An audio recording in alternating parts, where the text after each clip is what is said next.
What is going on, Amazon sellers? Happy Tuesday. I hope that you guys are all doing well. We've got good news. It is morning in America again. And what I mean by that is not who has become the president, but the Ohio State University has ascended to their rightful place as the national champions of college football. It is a fantastic. I am in an incredible mood. And I'm going to be pretty happy about that for the next year. So you're probably going to hear about it for a little while. But glad to have you guys here. Welcome to the How to Sell on Amazon Live Ask Me Anything, where it is my job to answer your questions about anything relating to Amazon, online arbitrage, retail arbitrage, or anything else that I can try to help you with. And if you don't know, my name is Chris Grant. You might know me as Clear the Shelf on social media. But Michael, what is going on? Lynn, how's it going? Hey, Juan, good to see you. Kevin, good to see you as well. Drew, what's up? Hey, Peter. Chris has got it right. Suck it, Ann Arbor. That is right. FBA Billions, drop some sauce and not the jibble jabble. Hey, this stream may not be for you, so appreciate it. All right, Karen. Hey, how's it going? All right. Now I need your guys' help. I need you to start asking questions, and I can make sure to get to them. Yeah, Ohioans are going to be a little insufferable for a while. All right. I wanted to share something with you guys today and want to talk a little bit about something that a lot of people don't necessarily discuss too often. It's not the most fun thing to talk about. But the tip for today is clean out your inventory. Okay. There are a lot of people who are going to marry their inventory rather than date it, and you absolutely cannot do that. You've got to move through your inventory. One of the ways that makes this easier is to start thinking of your inventory as a sunk cost, because, well, it is. All right. So once you have purchased your inventory, that's it. That money is gone. So you need to have some rules in place to recoup as much of that money as you possibly can within your time frame. All right. And now here are the reasons that you need to do this. Okay. The reasons that you need to do this are, number one, if you hold on to this inventory too long, you're going to start having more sunk costs. All right. So I've got some inventory here. This is an actual screenshot.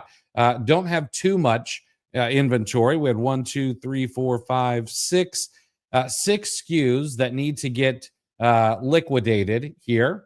And you'll notice that these ones have hit my 90-day mark. All right. So it's time for me to absolutely liquidate these, put these on fire sale, get them sold through no matter what. And you'll notice this one here at the top, the next 30 days of storage, I've got $1.51 in storage fees. Now, that's not a ton, but if I continue to let that go another 30 days and another 30 days, well, pretty soon I'm going to have $8 in storage fees, and then I'm going to start having the aged inventory surcharge. And if I don't pay attention, that all starts to snowball, and that becomes a problem.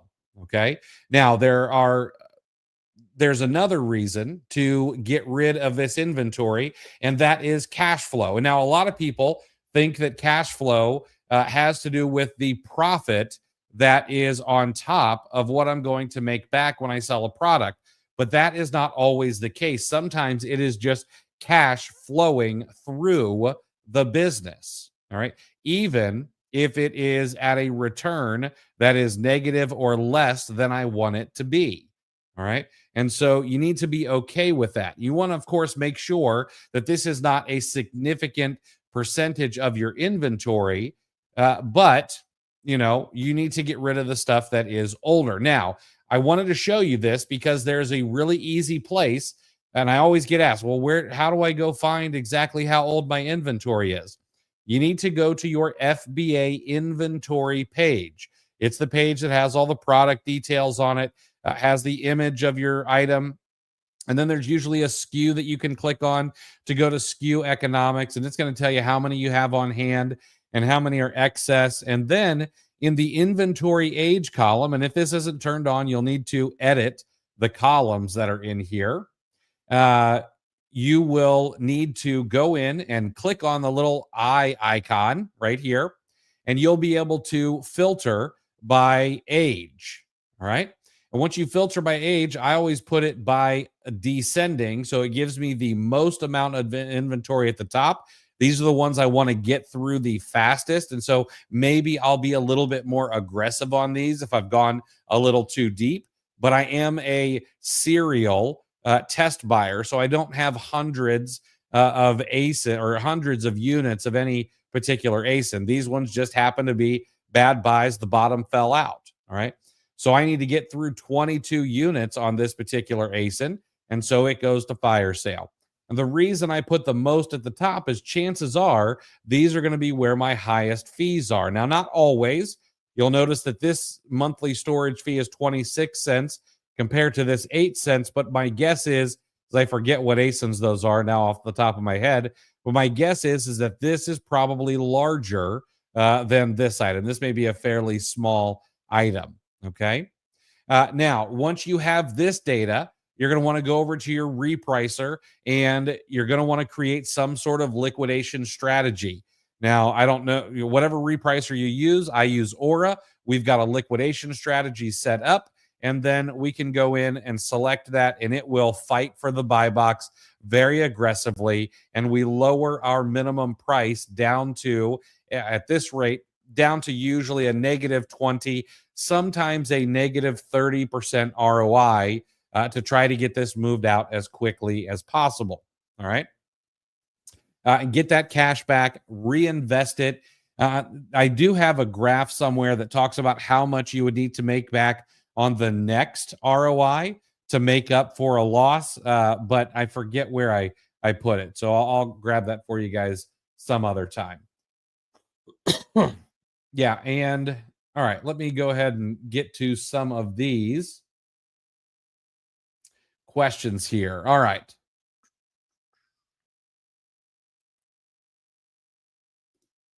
Jeanette, with the new API, will you be changing your fees as you source in your calculator? I'm going to look at it because we already use fees. We use inventory placement fees right now in our calculator, but I'm going to make sure that I am using the correct inventory placement fees. Right now, we use like three, not the 4+. That's, what is that, optimized? We use the 3. So I'm going to double check, and if that's the case, then we'll go up if we need to. But we have been using those for quite some time. We also increased our per pound inbound shipment rate just a little bit to make sure we're covered on that. Wichita Emporium. Sorry if I missed it. What app am I using? That was just right inside of Seller Central. All right. And I can't show you everything inside of Seller Central. You'll notice I had to go through and I had to cover a bunch of the data in here anyway. But inside of Seller Central, you want to go to the FBA inventory page. That's where you can see all of this information. Peter, what is the most common reason for small OA orders under $300 being canceled without reason or explanation? Well, I'm not sure that I can really answer that question or give you a good answer because it's going to depend. There are some places that just they will consider you a reseller at a fairly low volume. You could buy, 6 units. Heck, I have been banned from a site for buying 3 units each across 2 different SKUs for a total of 6 units. And that was canceled. And then I would go back in, and I went back in the day after and the week after, and I have been banned from this site. All right. So sometimes they will consider you a reseller at very, very low limits because it's outside of their normal purchasing patterns. All right. So, not a whole lot you can do on that. Sometimes you can warm up the sites, and maybe you buy 1 or 2 units and try to act like a normal shopper. And then you come back, a month later and you buy 2 of each. And then a month later and you buy 3 of each. And that it sucks. It's slow, but it's one of the things that can be done to warm up some accounts. But outside of that, other than identifying you as a reseller, it could be that they are having stock issues. That happens. And if it's not Amazon, you're not allowed to have stock issues as an Amazon seller. But someone who's selling on Shopify, if I run out and oversell by accident, well, then I can just cancel orders and I'm not really going to get hit. Let's see here. Is tactical arbitrage good anymore?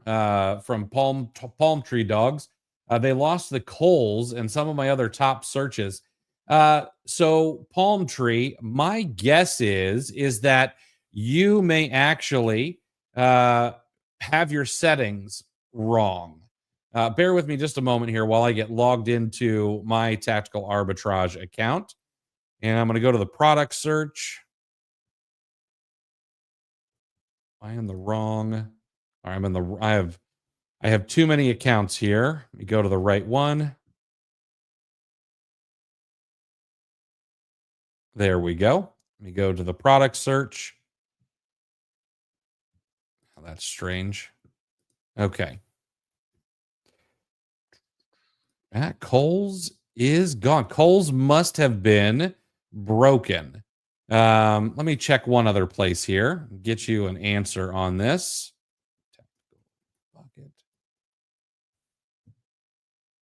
Oops, spelled that wrong.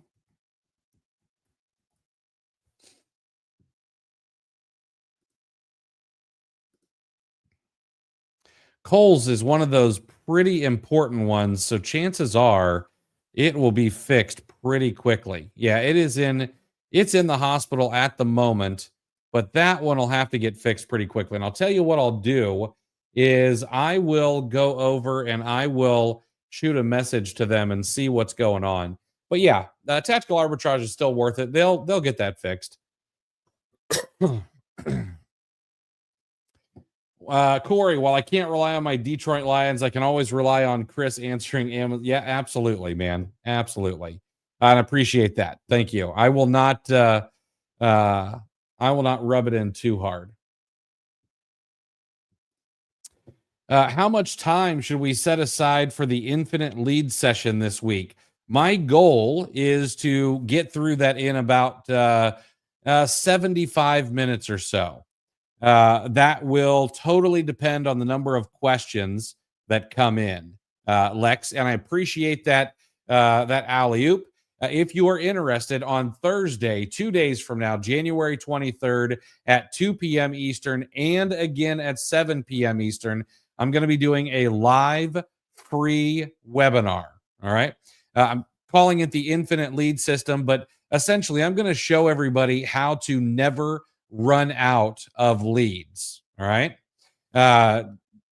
Everyone should be able to walk away and be able to use one sourcing tactic. Now, I don't suggest only having one in your tool belt, but I am going to show you one where you can turn bad leads into incredible rabbit trails. You can take just about any product and turn it into several other product leads that are going to be good.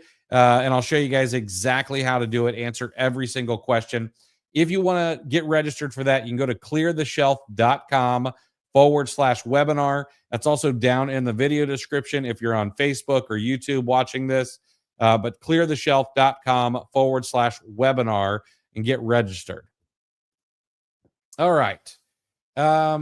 Jay Tyndall, what's the difference between tactical arbitrage and Keepa?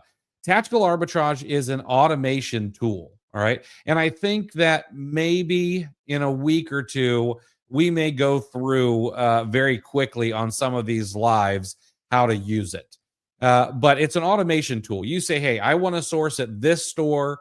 or I want you to go out and find these ASINs profitably for me. And then you let tactical arbitrage do the heavy lifting, finding the matches on Amazon, finding the products that fit your filters, and then you go through and you find the ones that you want to sell. All right. So I'll go through, I'll make some videos about it here very soon. Hey, David, glad to have you here, man. Chris has got the tea here. Kohls has been in the hospital for a while now. It was a change from Kohls' side, not a flaw with tactical arbitrage. So this does happen on occasion. There are, and this can especially happen with sites that get sourced quite frequently, because it's not just tactical arbitrage going out and gathering data from these sites. It is people who build their own scraping tools, and it is AI systems, and it's Octoparse, and it's, there are thousands of people going out scraping data from these websites, and they don't like it because it takes up.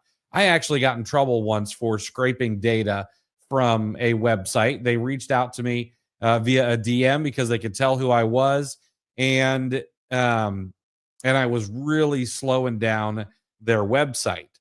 So we made some changes, and we were good to go after that. So they will often try to block those kind of things because it can hamper their website or increase the cost of their website if they've got some sort of elastic bandwidth. Palm Tree Dogs saw a new category called Seller Fulfilled Prime. Is that new? So that's not a category. That's more of a disposition of your of the way that you ship. All right.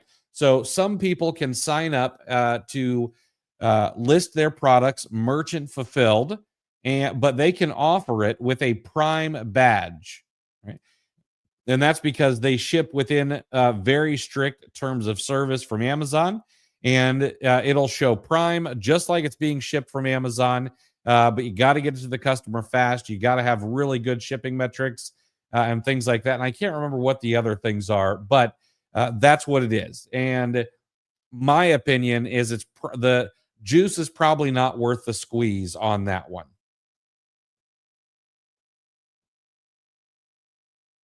All right. Any other questions, thoughts, or concerns before we wrap it up for today?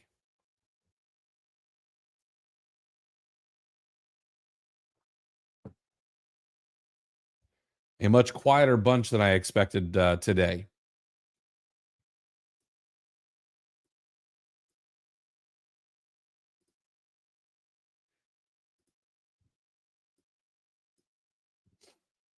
All right, guys. Well, we'll wrap it up there. Nice short one for today, about 20 minutes. We'll wrap it up tomorrow at, oh, I'm levitating. Go ahead, man.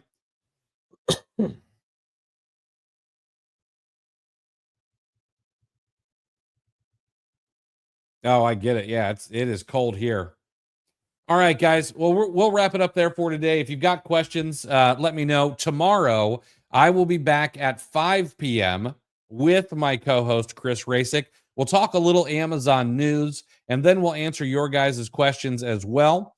And we've got plenty of stuff to go over tomorrow with some news, and we'll add a side of snark to it as well. All right, guys, that's it. We'll be back tomorrow at 5 p.m. Eastern. Have a great night, everybody.